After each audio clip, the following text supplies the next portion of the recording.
School days বা সেই স্কুলের দিনগুলো আমার তো মনে হয় আমাদের জীবনের কাটানো সবথেকে সুন্দর মুহূর্ত। তোমাদের কি মনে হয়? অ্যাজ এ টিচার আমরা বুঝতে পারি না যখন আমরা ছাত্রছাত্রীদের ক্লাসের বাইরে দাঁড়িয়ে থাকতে বলি, আর সেই সময়টা ওরা ক্লাসের বাইরে দাঁড়িয়ে থেকে সবথেকে বেশি এনজয় করে। সত্যি, টিচার আর স্টুডেন্ট, স্নেহ, ভালোবাসা, আদর আর সম্মানে মোড়া একটা সম্পর্ক। কিন্তু জানি না আর কতদিন এমনটা থাকবে এই সম্পর্কগুলো। বর্তমানে যা পরিস্থিতি, ছাত্রছাত্রী থেকে অভিভাবক সবার মনে একটাই কথা: কত টাকা দিয়ে চাকরিটা পেয়েছেন। যদিও এটা আমার একান্ত ব্যক্তিগত মতামত। আচ্ছা, তোমরাই বলো, রেসপেক্ট ছাড়া কখনো শিক্ষা সম্ভব? তুমি যাকে রেসপেক্ট বা সম্মান করো না, তার থেকে তুমি কোনোদিনও শিক্ষা নিতে পারবে না, তাকে কখনো নিজের আদর্শ করে তুলতে পারবে না।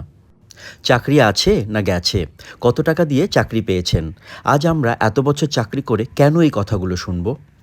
কিছু মানুষের দোষের শাস্তি সবাই কেন পাবে? যারা দোষ করেছে তাদের অবশ্যই শাস্তি হোক।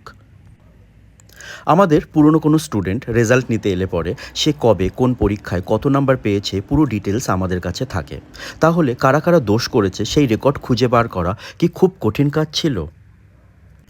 যারা দোষ করেছে তাদের শাস্তি হোক, কিন্তু তাদের জন্য সবাই কেন শাস্তি পাবে?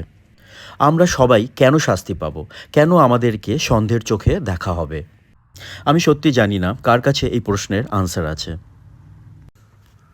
সরি, আমার প্রত্যেকটা ভিডিওর শেষে যেমনটা আমি বলি, কেমন লাগলো জানিও। এই ভিডিওটার শেষে আজ আর সেটা বলতে পারলাম না।